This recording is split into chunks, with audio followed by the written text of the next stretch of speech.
للہ رب العالمین والصلاة والسلام علی خاتم النبیین اما بعد فاعوذ باللہ من الشیطان الرجیم بسم اللہ الرحمن الرحیم الصلاة والسلام علیک یا رسول اللہ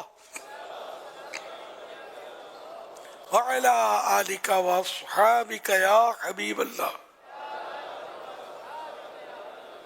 الصلاة والسلام علیک یا نبی اللہ وعلی آلک واصحابک یا نور اللہ نویت سنت الاعتکاف 1446 ہجری کے رمضان کریم کی آج 14ویں رات ہے۔ اس مناسبت سے اربعین عطار کی دوسری کے پیج نمبر 14 سے فرمان آخری نبی صلی اللہ علیہ وسلم نمبر 14 الدعاء بین الصلاتین لا یرد، یعنی دو درودوں کے درمیان مانگی جانے والی دعا رد نہیں کی جاتی۔ دعا سے پہلے بھی درود شریف پڑھا جائے، دعا ختم ہو جائے تب بھی درود شریف پڑھا جائے۔ صلو علی الحبیب صلی اللہ علی محمد۔ الحمدللہ مدنی مذاکرے کا سلسلہ ہے۔ پہلے کچھ نیتیں بڑھا لیں، اور اچھی اچھی نیتیں ہو سکتا ہے آپ نے کر بھی لی ہوں گی، کرنی بھی چاہیے۔ تو نیت کرتے ہیں تو ثواب ملتا ہے نا، بغیر نیت کے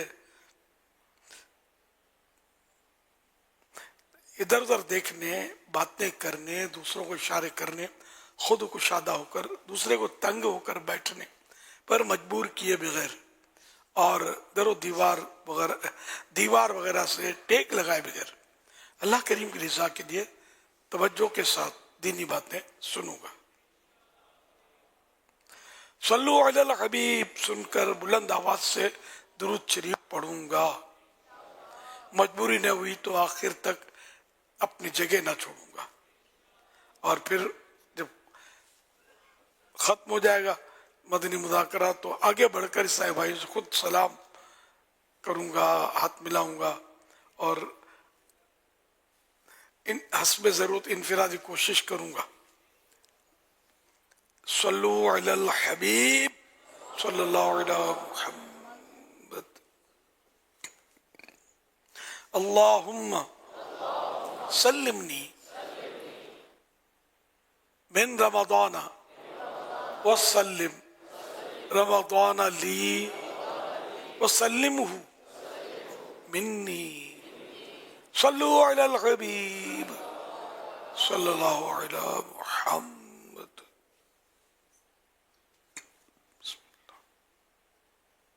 آپ سوالات کیجئے، ہر سوال کا جواب وہ بھی بالصواب، یعنی درست دے پاؤں، ضرور نہیں بھول کرتا پائیں فوراً اصلاح فرمائیں۔ بھول ہونے کی صورت میں مجھے شکریہ کے ساتھ قبول کرتا پائیں گے انشاءاللہ الکریم۔ صلو علی الحبیب صلی اللہ علی محمد۔ أخي إن البر شيء هين وجه طليق وارسا الله أكبر الله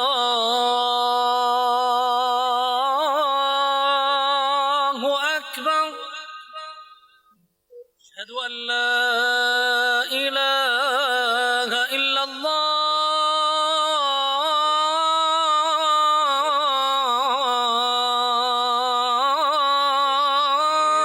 إن البر شيء هين وجه طليق وارسا. لا يا أخي، ماذا تحاول أن تفعل؟ أريد أن أستعد للصلاة.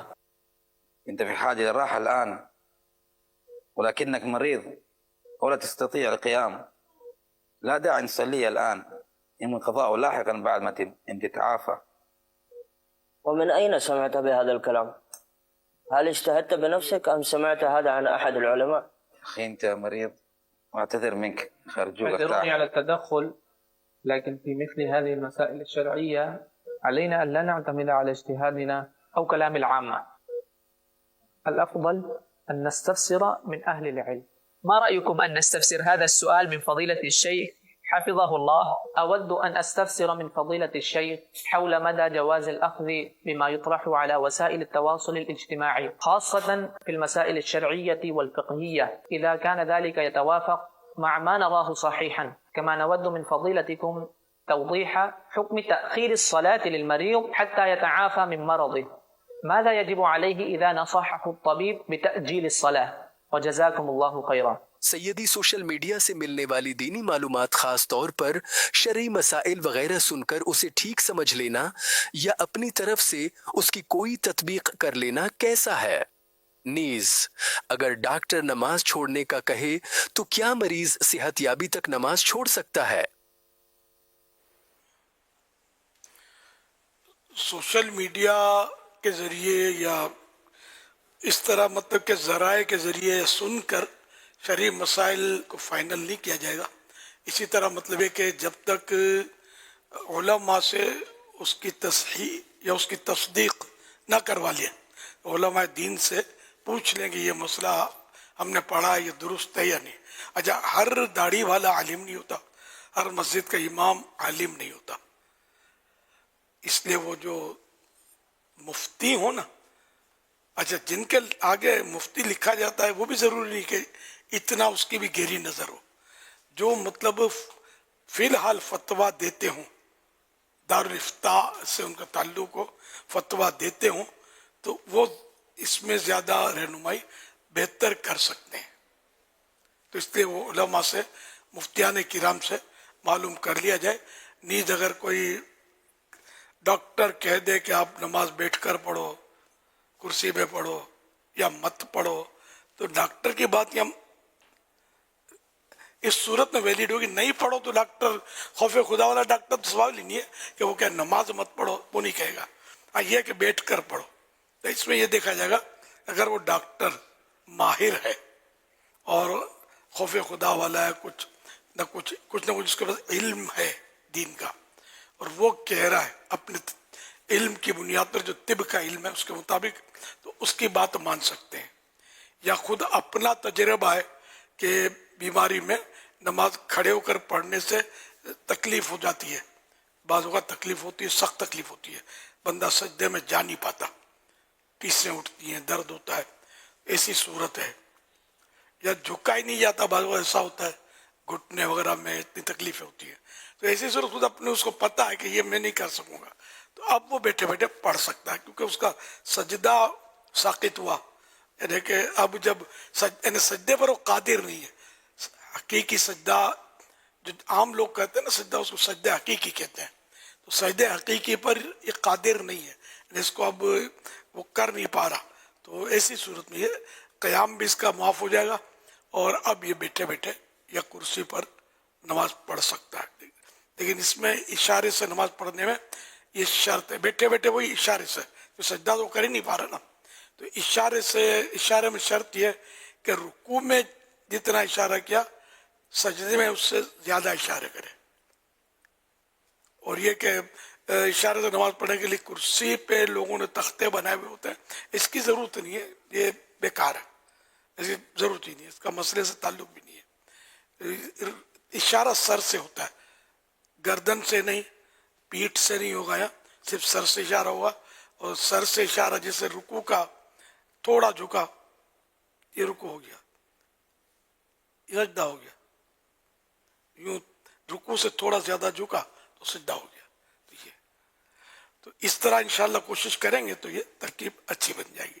تو اپنے طور پر یہ مسائل طے نہیں کر رہے ہوتے، ڈاکٹر بھی خوف خدا رکھیں، ایسا نہ کہا کریں کہ مت پڑھو یا بھی آرام کی ضرورت ہے، اور جیسے یہ اس خاکے میں بتایا گیا وہ سمجھا رہا تھا تم ابھی نہیں پڑھو، ٹھیک ہو جاؤ پھر پڑھنا، تو یہ غلط طریقہ ہے۔ نماز پڑھنے سے تو روکنا کوئی تک ہی نہیں ہے، اشارے سے بھی پڑھنے کی گنجائش ہے، لیٹے لیٹے اشارے سے بھی نماز پڑھی جا سکتی ہے، اس میں مریض کا کون سا دم نکل جائے گا، اور نماز میں اگر دم نکلتا ہے تو اس سے بہتر کیا موت ہو سکتی ہے کہ نماز پڑھتے پڑھتے بندہ دنیا سے رخصت ہو. تو اس دم نکلنے کا سبب نماز کی مومنٹ نہیں ہوگی, حرکت نہیں ہوگی, بلکہ وقت پورا ہو گیا, نماز دم نکل گیا اس کا. واللہ تعالی اعلم ورسولہ اعلم عز وجل وصلی اللہ تعالی علیہ وآلہ وسلم. صلو علی الحبیب صلی اللہ علی محمد. یہ رب کا کرم اور نبی کی عطا ہے, بزرگوں کا بھی آ گیا مدنی چینل. بیٹا السلام علیکم ورحمۃ اللہ وبرکاتہ. وعلیکم السلام ورحمۃ اللہ. بیٹا اپنے والد صاحب کو سمجھائے, ان کا وہی انداز جھگڑے والا ہے, نہ وہ موقع دیکھتے ہیں نہ ہی جگہ دیکھتے ہیں. چھوٹی چھوٹی باتوں پہ جو بات کا بتنگڑ بنا لیتے ہیں, پھر ان کی وجہ سے ماحول خراب ہوتا ہے. انشاءاللہ میں عرض کروں گا. شکریہ. السلام علیکم. وعلیکم السلام. بابا آج پھر آپ نے وہی کیا نا, ہر کوئی آپ کی وجہ سے مجھے باتیں سناتا رہتا ہے. بندے کو سیلف ریسپیکٹ بھی ہوتی ہے. پیارے امیر علیہ سنت, اللہ کریم آپ کو صحت و عافیت والی لمبی زندگی عطا فرمائے, آمین. بعض اوقات گھر کے بڑے یا بوڑھے کسی سے تلخ کلامی کرتے ہیں. بعد میں وہ لوگ جن سے تلخ کلامی ہوتی ہے وہ ان کی اولاد کو بتا دیتے ہیں کہ آپ کے والد صاحب نے آج سب کے سامنے یوں کہا یا بد کلامی کی. سوال یہ عرض ہے کہ اس معاملے میں اولاد کو کیا کرنا چاہیے, کیونکہ یہ سن کر اولاد کو بھی برا لگتا ہے. بعض اوقات والدین کو برا بھلا بھی کہہ دیتے ہیں کہ آپ کسی کے معاملے میں نہ پڑا کریں, ورنہ بعد میں لوگ ہمیں باتیں سناتے ہیں. آپ اس معاملے میں ہمارے بچوں اور بزرگوں کی رہنمائی فرما دیجئے. اول تو یک طرفہ سن کر اعتماد کرنا نہیں ہے کہ واقعی والد نے کسی کو کوئی غلط بات کہی بھی ہے یا کیا. یہ بعض اوقات یہ ہوتا ہے کہ اگلا 10 بار والد صاحب کو کچھ الٹی سیدھی باتیں کی ہیں اور والد صاحب نے صرف رپلائی کی ہے. تو اس طرح بھی ہو سکتا ہے کہ مظلوم والد صاحب ہوں آپ کے, اگلا نہ ہو.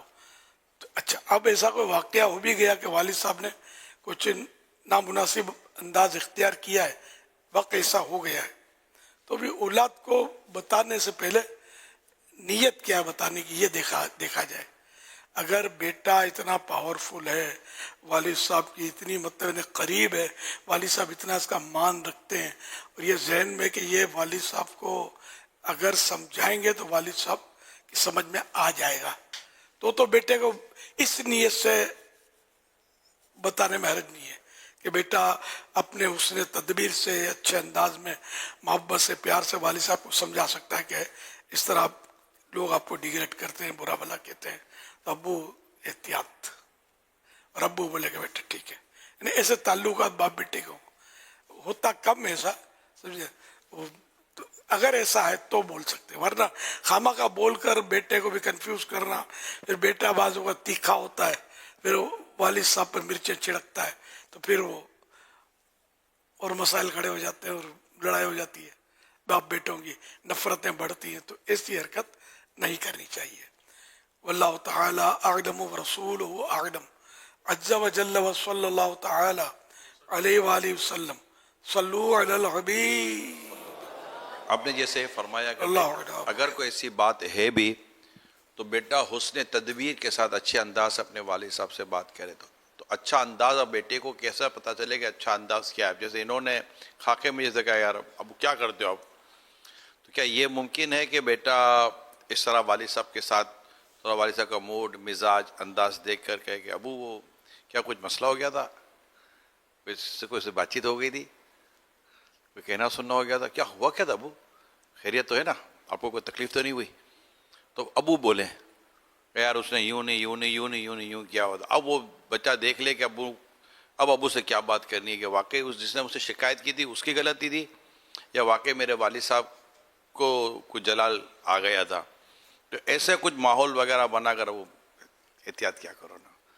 تو یوں کر کے تھوڑا سا پہلے باپ سے بھی تو لے کہ ہوا کیا تھا, ہوا بھی تھا کہ نہیں ہوا تھا, اور وہ بھی اعتراض کے طور پر نہ لے, سوال کے ساتھ لے کے خیریتوں کو بات ہوئی تھی، کیا ہوئی تھی؟ کیا لگتا ہے ایسا کچھ کرنا چاہیے؟ ہاں ظاہر ہے کہ اگر ضرورت محسوس کرے بیٹا سمجھدار ہو اور باپ کے پاس اس کی سنی جاتی ہو. بعض اوقات بیٹے سے 30 مار خان ہوتے ہیں کہ ماں باپ اس سے پورے بزر ہوتے ہیں. اب یہ سمجھانے بیٹھے گا تو بات وہی ہو جائے گی کہ بلی سوچ ہوئے کھا کر اج کو چلی. یہ کہاوت ہے کہ اس میں کوئی حرج نہیں کہنے میں. بعض اوقات بندہ بہت زیادہ برائیاں کرتا ہے، پھر کوئی وہ نیک کام کرتا ہے تو اس پر